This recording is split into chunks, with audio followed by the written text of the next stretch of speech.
Selamat siang. Perkenalkan saya Ruby Ningsih. Di sini saya akan memberikan pelatihan komunikasi efektif. Sebenarnya kita akan membahas tentang komunikasi efektif. Komunikasi efektif adalah pertukaran informasi, ide, perasaan yang menghasilkan perubahan sikap sehingga terjalin sebuah hubungan baik antara pemberi pesan dan penerima pesan. Komunikasi dikatakan efektif bila suatu proses komunikasi dapat dilihat dari tercapainya tujuan si pengirim pesan. Di sini ada komunikasi ada dua macam, verbal dan nonverbal. Komponen penting dalam komunikasi yang pertama adalah pengirim pesan atau sender, kemudian pesan yang dikirim atau message, kemudian bagaimana pesan tersebut dikirim atau delivery channel atau media. Ada penerima pesan, dan adanya umpan balik atau feedback. Komunikasi dianggap efektif bila yang pertama tepat waktu, yang kedua akurat, yang ketiga lengkap, yang keempat tidak bermakna ganda atau ambiguous, yang kelima dapat diterima oleh penerima informasi yang bertujuan untuk mengurangi kesalahan-kesalahan dan meningkatkan keselamatan pasien. Jenis komunikasi efektif di rumah sakit, di sini kita terutama di rumah sakit Kensaras. Yang pertama, komunikasi antar PPA dengan pasien dan keluarga. Yang kedua, komunikasi antar PPA atau antar staf. Yang ketiga, komunikasi dengan masyarakat. Tujuan komunikasi efektif, yang pertama, realisasi diri, penerimaan diri, dan meningkatkan penghormatan diri melalui komunikasi efektif diharapkan terjadinya perubahan dalam diri klien. Kemampuan membina hubungan interpersonal dan saling bergantung dengan orang lain melalui komunikasi efektif, klien belajar bagaimana menerima dan diterima orang lain. Peningkatan fungsi dan kemampuan untuk memuaskan kebutuhan serta mencapai tujuan yang realistis. Kemudian rasa identitas personal yang jelas dan meningkatkan integritas diri. Identitas personal di sini termasuk status, peran, dan jenis kelamin. Prinsip komunikasi efektif di sini ada 4. Yang pertama, hubungan petugas dengan klien adalah hubungan efektif yang saling menguntungkan. Yang kedua, petugas harus menghargai keunikan klien. Yang ketiga, komunikasi efektif di mana pemberi maupun penerima pesan mampu menjaga harga dirinya. Yang keempat, hubungan saling percaya antara petugas dan klien adalah kunci dari komunikasi efektif. Tujuan komunikasi efektif di lingkungan rumah sakit merupakan kunci bagi staf untuk mencapai keselamatan pasien. Karena bila terjadi miskomunikasi akan membahayakan pasien atau bisa mengakibatkan pasien meninggal atau kejadian sentinel. Yang kedua, meningkatkan budaya keterbukaan terhadap pasien, keluarga, tim medis, rumah sakit sesuai standar PMKP. Yang ketiga, jangan mengedepankan blame atau menyalahkan. Di sini ada kiat-kiat sukses berkomunikasi. Yang pertama, kenali betul-betul diri sendiri dan kemampuan diri sendiri. Yang kedua, kenali dengan baik lawan bicara. Yang ketiga, jangan terlalu banyak bicara dan kurang mendengar. Yang keempat, jangan merasa dan memperlihatkan bahwa kita lebih tahu daripada lawan bicara kita. Senyum, penampilan, dan sikap, inisiatif, proaktif, kreatif, dan inovatif. Keterampilan berkomunikasi berdasarkan tahapan hubungan perawat dan klien. Di sini ada 4 fase. Yang pertama, fase prainteraksi. Sebelum bertemu dengan klien, perawat perlu atau tenaga kesehatan perlu mengevaluasi diri tentang kemampuan yang dimiliki. Yang kedua, fase perkenalan atau orientasi. Yang pertama, memberikan salam. Yang kedua, memperkenalkan diri dan menanyakan nama klien. Dilanjutkan dengan kontrak waktu, tempat, dan lain. Kemudian yang ketiga, fase kerja merupakan interaksi perawat atau petugas kesehatan dengan klien sebagai implementasi dari komunikasi efektif sebagai rencana tindakan keperawatan untuk mencapai tujuan yang akan dicapai. Yang keempat, fase terminasi merupakan tahap akhir dari pertemuan tenaga medis atau perawat dengan klien untuk mengevaluasi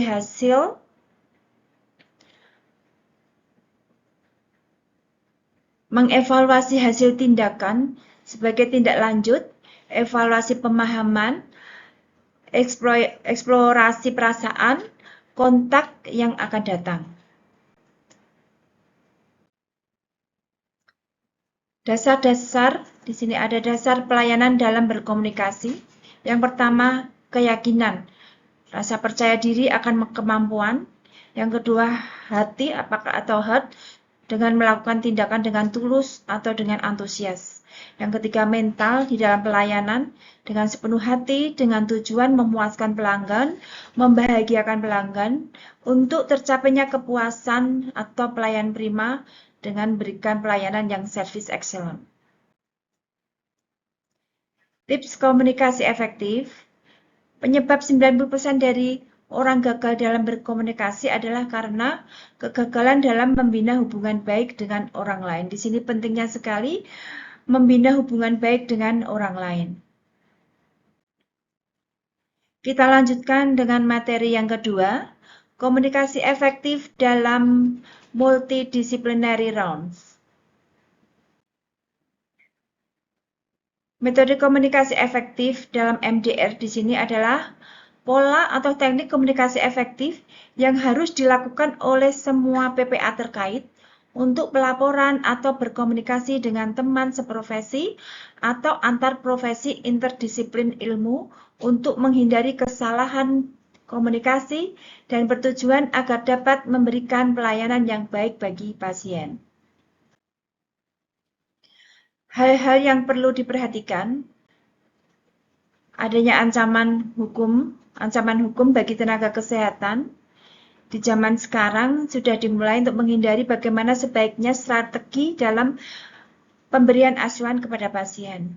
Standar nasional akreditasi telah memberikan tuntunan untuk mengatasi hal tersebut dengan tata kelola rumah sakit, kepemimpinan, manajemen resiko rumah sakit, dan juga asuhan pasien atau PCC. Konsep MDR, konsep yang mendasari standar asuhan pasien yang memenuhi standar akreditasi adalah kita fokus kepada PCC, Patient Center Care, dengan asuhan pasien terintegrasi. Yang pertama, dalam asuhan pasien terintegrasi atau kolaborasi interpersonal dilaksanakan dalam berbagai cara. Salah satunya adalah dengan MDR. Perlu disusun pola yang tepat sesuai budaya dan kondisi kompetensi rumah sakit, serta tingkat kompetensi kolaborasi interprofesional. MDR meningkatkan komunikasi yang efektif, meningkatkan mutu pelayanan dan keselamatan pasien. Hal penting dalam komunikasi efektif antar PPA dengan pasien dan keluarga, yang pertama adalah sebagai petugas kita lakukan asesmen awal dan asesmen ulang. Kemudian lakukan edukasi secara jelas dan mudah dipahami oleh pasien dan keluarga. Kemudian jangan lupa dokumentasikan pada form edukasi terintegrasi secara lengkap. Kemudian standarisasi daftar singkatan yang dilarang dan yang diperbolehkan bisa ditempel di setiap ruangan. Kemudian satu singkatan hanya diperbolehkan punya satu pengertian. Tersedia daftar singkatan di setiap unit atau alfabet dan disosialisasikan kepada seluruh unit untuk mempermudah di dalam berkomunikasi.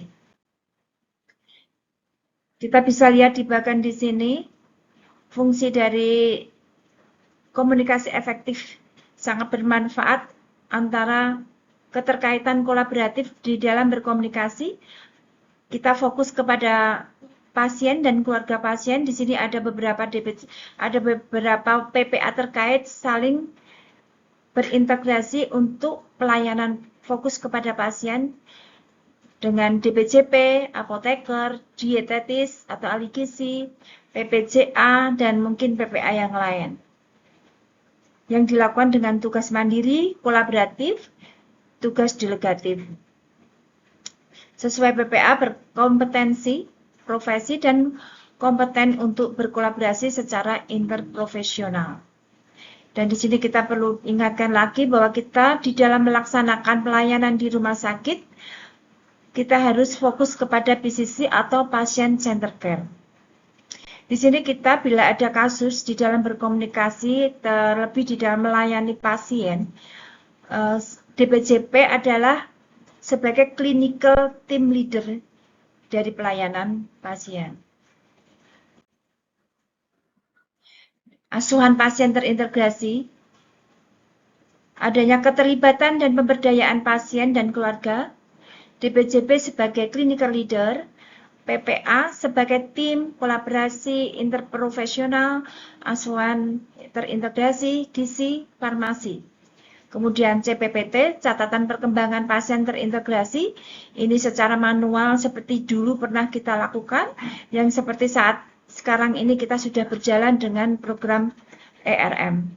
Kemudian terkait dengan manajer pelayanan pasien atau case manager, di sini sebagai koordinator komunikasi efektif antar PPA terkait. Jadi sebagai lebih ke koordinator. Kemudian integrated sebagai clinical pathway, integrated sebagai discharge planning. Jadi memang penting sekali di sini terkait dengan asuhan pelayanan pasien dengan semua PPA terkait, mulai dari pasien masuk sampai dengan pasien pulang, secara terintegrasi dapat terpantau, dapat terevaluasi terkait dengan loss, kemudian penumpukan pasien, kasus klinis dari pasien, dan juga discharge planning. Jadi di sini para DPJP semua mohon untuk semuanya memahami bersama untuk kepentingan pelayanan terkait dengan discharge plan ini untuk mencegah penumpukan pasien, terutama di garda depan di IGD, supaya tidak terjadi penumpukan pasien dan loss pasien selama rawat inap tidak terlalu panjang, kita lebih efektif dalam biaya. Kemudian untuk mencegah komplain secara respon time pasien masuk dari garda depan juga. Jadi mohon untuk semua DPJP, untuk discharge planning di sini sudah ada untuk programnya bisa mengisi mulai dari pasien masuk hari pertama sudah mulai diisi kira-kira pasien akan dirawat butuh perawatan berapa hari. Walaupun mungkin nanti ke depannya tidak sesuai dengan deadline yang untuk pemulangan, tapi paling tidak kita punya acuan untuk berapa hari kira-kira pasien itu rawat inap untuk menentukan discharge planning-nya terkait dengan clinical pathway juga. Pasien adalah partner PPA, keputusan klinis berdasarkan nilai-nilai pasien atau komitmen, dan lebih penting lagi kita harus paham bahwa pasien itu seperti kita juga, bila itu pasien itu terjadi dalam diri kita, bila pasien itu saya. Kemudian di sini kita bisa lihat lagi untuk bagian di sini sebagai MPP, di sini ada keterkaitan dengan MPP terkait dengan komunikasi efektif sebagai koordinasi semua PPA terkait. Jadi dimohon semuanya untuk kerjasamanya, kebutuhan pasien kita fokus ke PCC, untuk penerapan PCC, kolaborasi PPA, untuk kendali mutu biaya, kendali biaya asuhan, kendali untuk pasien safety terkait dengan SKP, terkait dengan PMKP. Tujuan dari di sini dari MPP untuk berintegrasi, berkolaborasi, berkoordinasi dengan PPA terkait untuk memahami pasien tentang asuhan, untuk kepuasan pasien, kemampuan mengambil keputusan terkait asuhan, keterlibatan dan pemberdayaan, kepatuhan terhadap PPA, kemandirian pasien, dukungan keluarga dan juga pasien, pemulangan aman, kesesuaian asuhan dengan kebutuhannya, kesinambungan pelayanan. Di sini kita perlu semuanya saling berkomunikasi efektif dengan baik. Di sini ada metode handover. Handover bisa dilakukan dengan verbal handover, page head handover, recorded handover, dan written handover. Jadi kita bisa langsung lewat komunikasi langsung, bisa di samping tempat tidur, bisa dengan menggunakan alat recorder atau rekaman, atau dengan written handover dengan kertas ya. Kita di sini sudah mulai dengan ERM. Kemudian teknik komunikasi handover. Di sini ada SBAR, SOAP, ISOBAR, ISBAR, dan lain-lain. Di rumah sakit kita memakai untuk yang pertama SBAR dan SOAP. SBAR dipakai untuk saat telepon. Bila terjadi perubahan kondisi klinis pasien, kita bisa menggunakan dokumentasi dengan SBAR. Untuk SOAP, kita bisa menggunakan saat evaluasi klinis pasien. Komunikasi SBAR di sini kita refresh kembali, merupakan kerangka acuan dalam pelaporan kondisi pasien yang memerlukan perhatian atau tindakan segera. As situation, di sini ada kondisi terkini yang terjadi pada pasien, kemudian background, informasi penting apa yang berhubungan dengan kondisi pasien terkini, kemudian assessment, hasil pengkajian kondisi pasien yang terkini, kemudian recommendation, apa yang perlu dilakukan untuk mengatasi masalah pasien saat ini. Di sini ada contoh catatan perkembangan pasien terintegrasi atau CPPT ya. Di sini waktu manual dulu, ini contoh SOAP, dan kita bisa implementasikan di dalam berkomunikasi efektif lewat ERM. Kita lebih dilengkapi semuanya, kita saling support untuk semuanya untuk melakukan dokumentasi secara lengkap, secara real, semua terdokumentasi secara nyata. Kemudian kita lanjut untuk materi ketiga, komunikasi efektif untuk meningkatkan mutu keselamatan pasien dan penanganan handling komplain.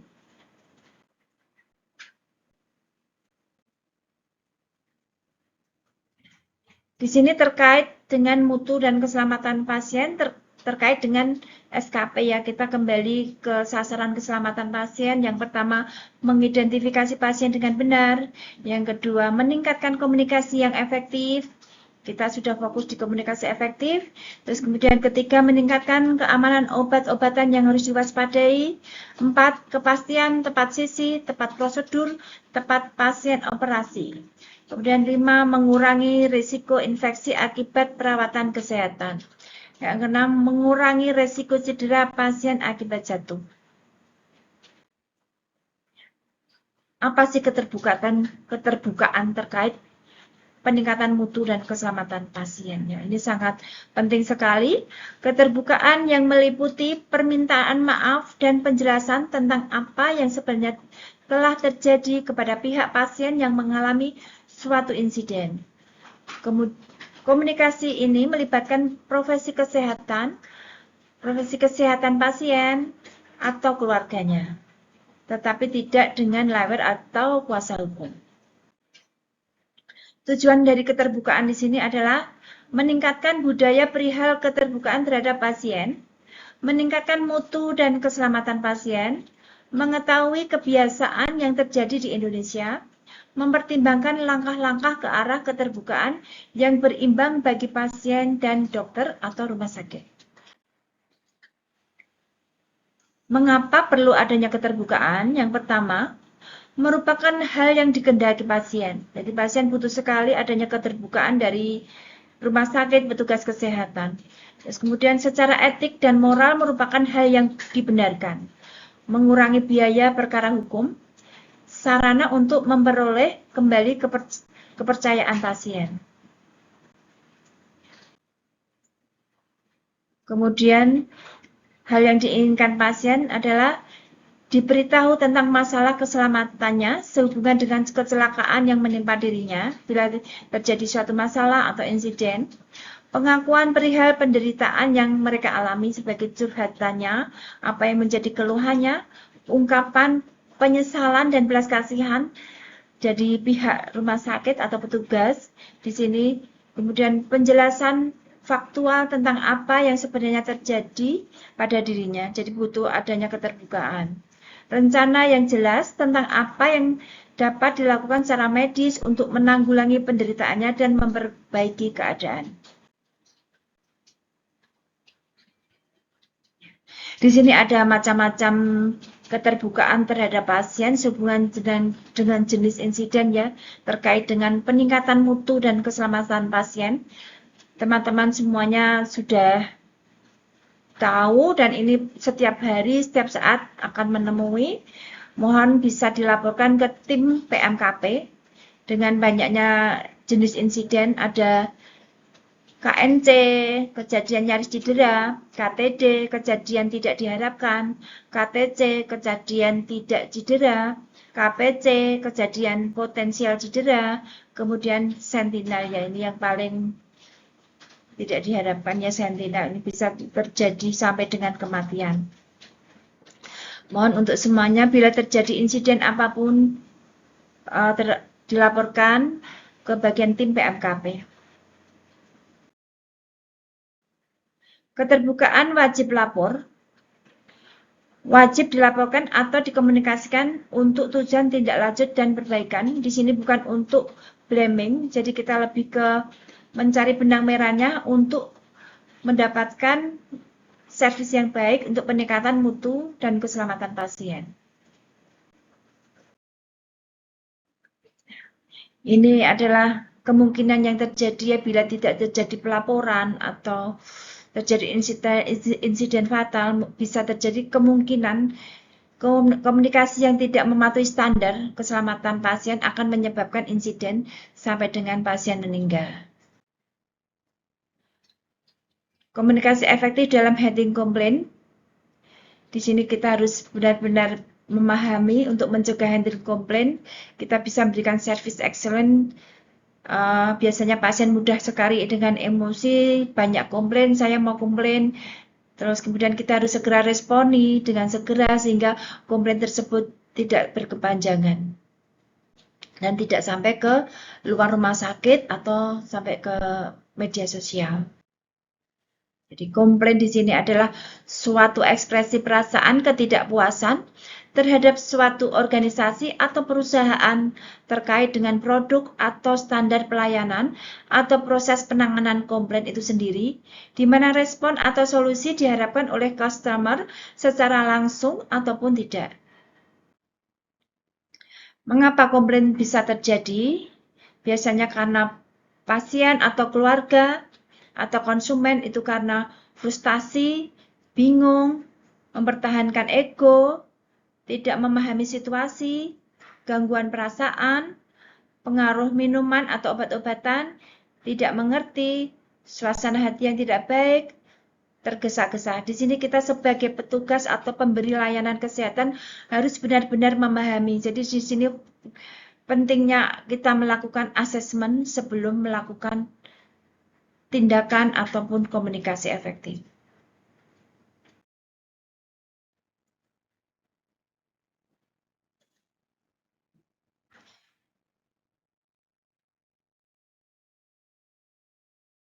Di sini ada perbedaannya antara PPA dan pasien. PPA menjalankan pendidikan bertahun-tahun, berkompeten, memiliki kewenangan. Pelayanan pasien dijalankan dengan standar rutin, homogen, serta jelas. Aktivitas individu PPA hanya satu shift. Ini PPA. Kemudian untuk pasien, mereka masuk rumah sakit seperti masuk di hutan, relatif banyak yang tidak jelas dengan hal baru, pengalaman baru. Pasien tidak pernah melalui pendidikan untuk menjadi pasien. relatif tidak punya kewenangan ambil keputusan, harus ikut kata dokter. Ada rasa cemas, ngeri, bingung, takut ya. Di sini di rumah sakit hanya pasien yang menjalani 3 shift. Jadi di sini seperti gambar di sini ya.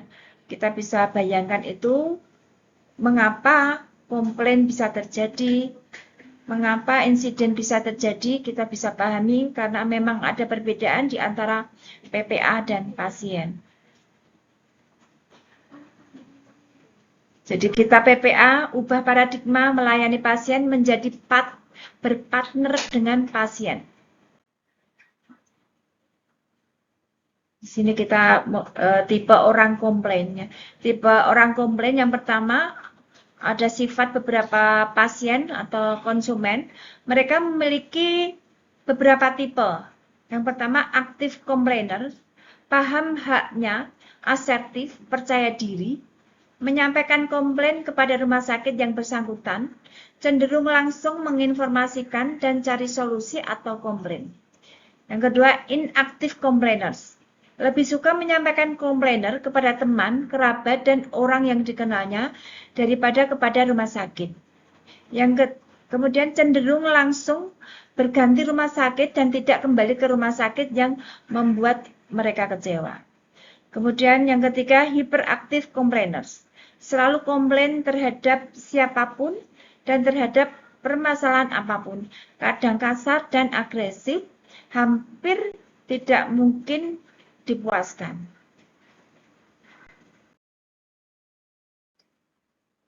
Di sini standar penanganan komplain. Di dalam standar penanganan komplain di sini tidak ada standar yang baku, tapi kita perlu pahami bahwa beda pasien, beda penanganan, beda masalah, beda penanganan, beda rumah sakit, beda kebijakan, dan beda penanganan. Pemerintah atau asosiasi tidak atau belum membuat standarisasi. Jadi kita lebih di pelayanan karena kita melayani manusia. Bagaimana menangani komplain? Yang pertama, kehadiran secara fisik dan psikologis. Dengarkan komplain dengan aktif, serius, tidak boleh interupsi. Kemudian mintalah klarifikasi untuk cari permasalahan dan solusi bersama.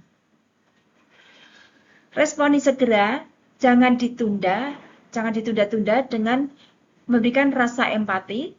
Kemudian bina kepercayaan dengan tepati janji, waktu, dan tempat. Respect, menghargai, menghormati dengan menggunakan kalimat positif dan bahasa yang sopan.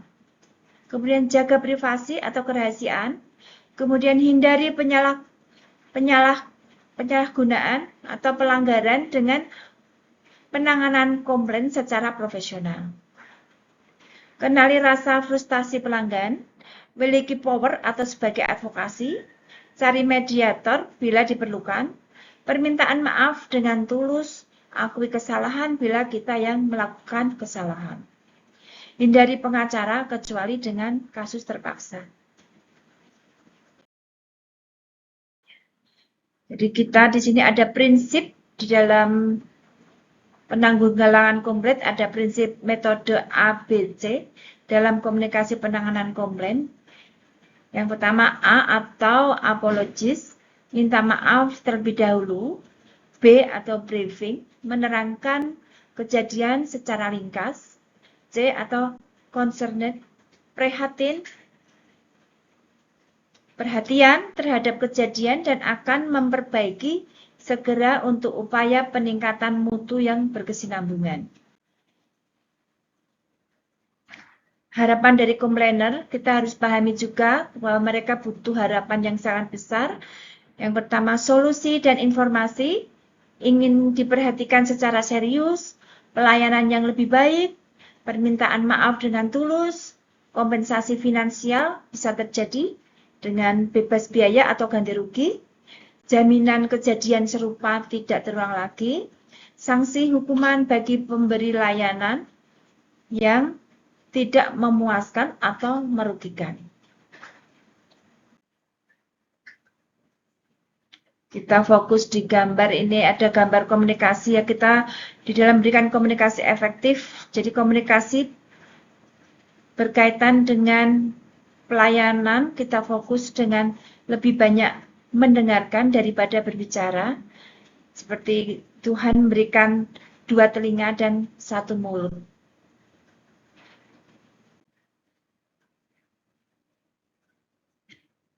Ini di sini di rumah sakit kita, Rumah Sakit Kensaras, ada sistem kode Rumah Sakit Kensaras yang perlu teman-teman semuanya perhatikan. Di sini ada perubahan dari alur yang dulu dengan alur yang sekarang. Kita bisa melihat nanti ke depan kita akan berikan tempelan di setiap unit. Sistem kode di Rumah Sakit Kensaras dari alur code blue, alur code red, alur kode green, alur code black, alur code pink. Di sini biru pasien tidak sadar, merah terjadi kebakaran, kemudian hijau terjadi gempa, merah terjadi ancaman pembunuhan, terus yang pink terjadi penculikan bayi. Di sini ada extensionnya masing-masing bila terjadi insiden. Bisa langsung menghubungi untuk biru code blue 1007, code red 1147, code green 1147 sama, code black juga sama 1147, code pink juga 1147.